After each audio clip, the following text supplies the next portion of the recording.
Hiya, folks. Welcome back to the beginner overview from Motion Reel Academy of Gravity Sketch 6.0. My name is Andre Bruni, and this is part 8, Subdivision Tools. All right, let's get into it. This is really one of the most exciting parts of the whole journey. Subdivision tools are pretty much the heart and soul of Gravity Sketch. All right, here's a cube. Put it into edit mode and select the sub D. Here we have several different subdivision levels that we can turn up and down, and we can turn subdivision on and off. We turn it off, then it goes back to a cube, and you can turn the mirror on and off here. All right, now what is sub D exactly? We'll turn the mirror off. We'll turn subdivision on. Then you can see this cube is subdivided into these 6 planes right now. 1, 2, 3, 4, 5, 6. 6 planes. And if we wanted to, we could subdivide this more, and the more subdivision that we add, the more the shape will conform to those subdivision points. So if I when I fire the trigger off right here, it will create a loop all the way around. Now that adds more definition to the model, and now it's been subdivided double the amount of faces on this edge. Now if I make one here, now we get even more definition and more subdivision. If I add one here that goes around the edge of this, you'll see it gives more support to this corner, which then adds more geometry. And the bottom, you see, is still rounded off. And that's how subdivision works. And the more you subdivide, the more complex the model will get. That this is subdivided in this way, I can now bring geometry out of these planes. So for example, if I move my drawing hand over this plane and highlight it, grab it with my grab hand, and then fire the trigger off, it will add geometry on to this object. Now if I wanted to make these corners sharper, I can add a loop here. Now you can see the geometry is sharper at the top here and more rounded on the bottom. And it might be easier to see this if I change the color of this object to something other than black. Now you can see the model is rendering much more rounded, and you can see the edges and how they will be affected by light.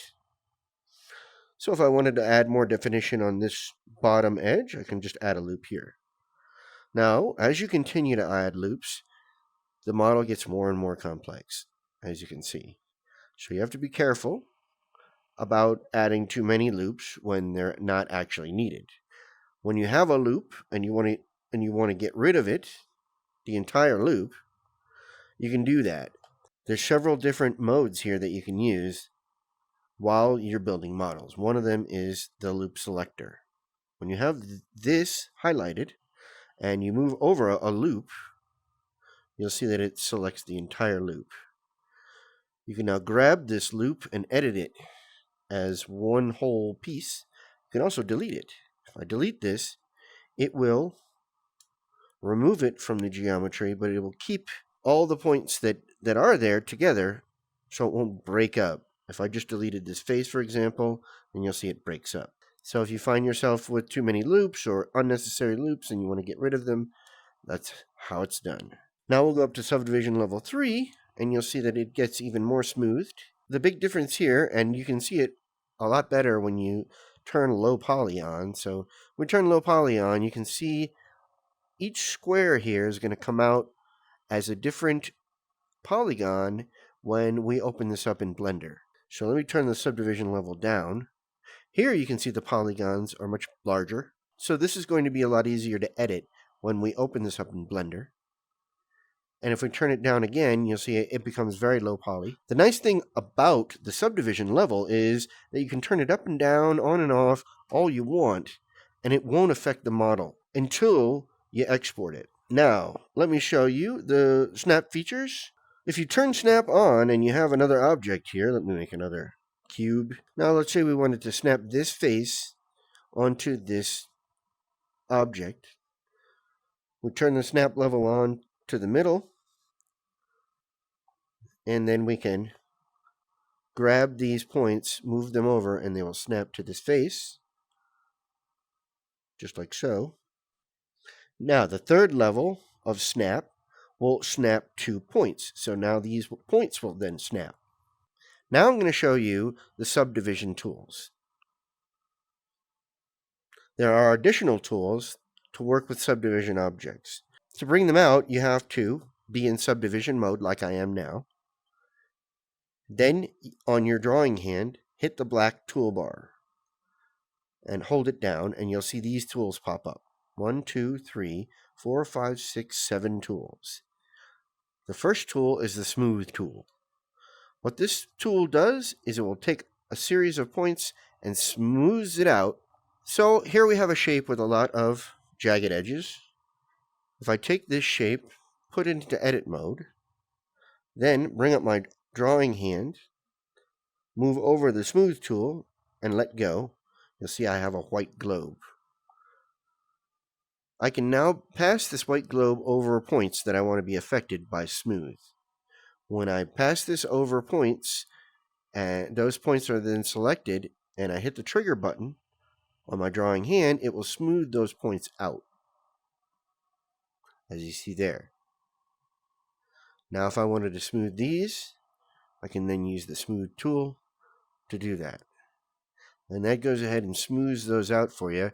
And this can be very handy when your geometry starts to get real messy and you can't really see, especially when points get very close together and overlap each other like that. It's difficult to see where it is. So you can use the smooth tool on this to smooth these points out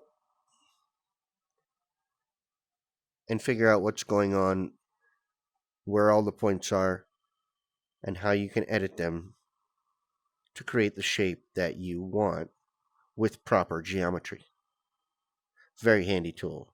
The next tool I'll show you is this select tool. Now this is a brand new tool, and I want to give props to the Gravity Sketch team, all the folks I know over there, Charmaine, Rebecca, Nico, all you guys. Thank you so much for creating such a great product.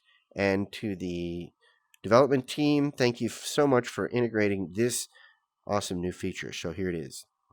With this tool, I'm able to select multiple faces, edges, or nodes. However, I'm able to select them in any spot of the model that I want. So if I just want to affect these faces, now I can do that by using this tool. Now I can go ahead and extrude just these faces. And this is something that you could not do with Gravity Sketch before. So thanks again, guys, for integrating this awesome new feature. This is the cut tool. This will allow you to add additional geometry only between two edges. So let me just clarify terminology real quick before we move on. In previous videos, I've been calling these lines. You can call them lines. They are lines. However, the correct terminology is edge for this. Correct terminology for this guy right here is control point, node. It's also called the vertices. And then these. So I just wanted to correct that before we move on. Now, I'm going to place a new node right here and let go of the trigger. When I do that, I'm allowed to go to the next line and place this node wherever I want. So if I want a new polygon right here, I can fire off the trigger and do that. I can keep going if I want, and when I'm all done, I press the blue button and it will add that geometry to my model. Now this has subdivision between these two faces where it did not have that before. Now there's several different ways to use this, and I'm going to go over that in another video. This tool, it's hard to see it, it's a small black dot. What this tool does is add new loops to your geometry. So if I move this dot over this between these two lines and fire the trigger, you'll see it adds a loop around the entire model. So that's the add loop tool. This is the new edge cut tool. And here, with this tool, you're able to select edges that you want to cut back open. So let's say I wanted these two edges to be cut. I can select them like so. When they're selected, you'll see that the edge has a red dotted line on it. And when you're happy with the edges that you want cut, You hit the blue button, and now when I take this and put it into edit mode again, you'll see that these edges are now separated, and I can open this up like a hole. Now you can tell a separated edge between a separated edge and a connected edge by this darker dashed line here. So if I open this up, you can see now these 2 points are no longer connected. If I wanted, I could connect them again by moving them together, letting go, and then they are once again connected, and you can see this line goes back to normal. So that is the edge cut tool. This tool is called the crease tool. And what this tool does is it will take any line and make it a hard line in sub D. So let me show you an example. Now, you can see how this corner here is rounded. If I use the crease tool on this edge, and you can see when the crease tool is applied to an edge, it gives it a blue dashed line. So let me go ahead and crease the entire edge around here, and you can see what effect that has on this model. Now this edge is hard creased, and these edges are rounded. The final tool I want to show you is the merge and unmerge tool. What this tool will allow you to do is merge two pieces of separated geometry. Merge is the blue icon. To get unmerged, you move the trigger to the right. So there's two modes, merge and unmerge. Now if you want to merge two objects, let's say I want to merge this and this together, then I select the first object that I want to merge and the second object that I want to merge. And now these two objects are merged together. If I want, I can connect these two objects by removing faces and connecting points, like so, to make one solid object. Here is a cube. Turn it into sub D. Let's say I just wanted to separate these three faces from this cube. Turn it into sub D mode. Choose the separate tool. Now I can move over the faces that I want to separate from this cube. I'll choose those three faces. When I choose faces, they become red. Then, when I'm satisfied, I'll hit the blue button. Now when I grab this piece, you can see that it's separated from the original object. When you bring up the Shapes menu, it'll look like this. When you select this tool, it will automatically bring out shapes in sub D mode. Not all shapes are available to do that with, so the shapes that are unavailable to do that with are blacked out. Now, you can also turn on this customize feature. When you turn this on, it will allow you to bring loops into an object as you create it. Let me show you an example. Here I have the cube selected, I have the sub D turned on, and I have customize turned on. We'll bring a cube out into the workspace. Now you'll see there's some handles on the corners of this object. When I move this handle to the right, it adds subdivision in that direction. So now you can see I've added 7 subdivision lines to this face. You can do that to any of the 3 faces here. So if I wanted it to be even on all sides, I can go ahead and add 7 on all sides. If I'm happy with that, I can go ahead and hit the blue button. Now you can see I have a subdivided cube with 7 subdivisions in each direction.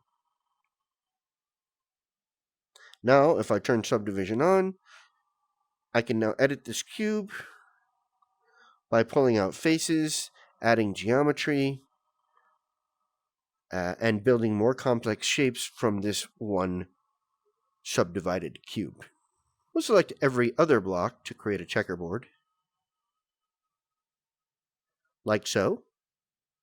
Then we'll extrude just these by grabbing one of those planes and firing off the trigger. Now we've created all this geometry with one pull. Now we can continue to edit these if we want to create whatever shapes we want to make from this cube. So that's it for Sub D today.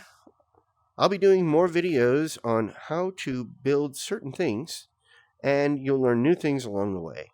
There's still plenty to discover and learn within Gravity Sketch.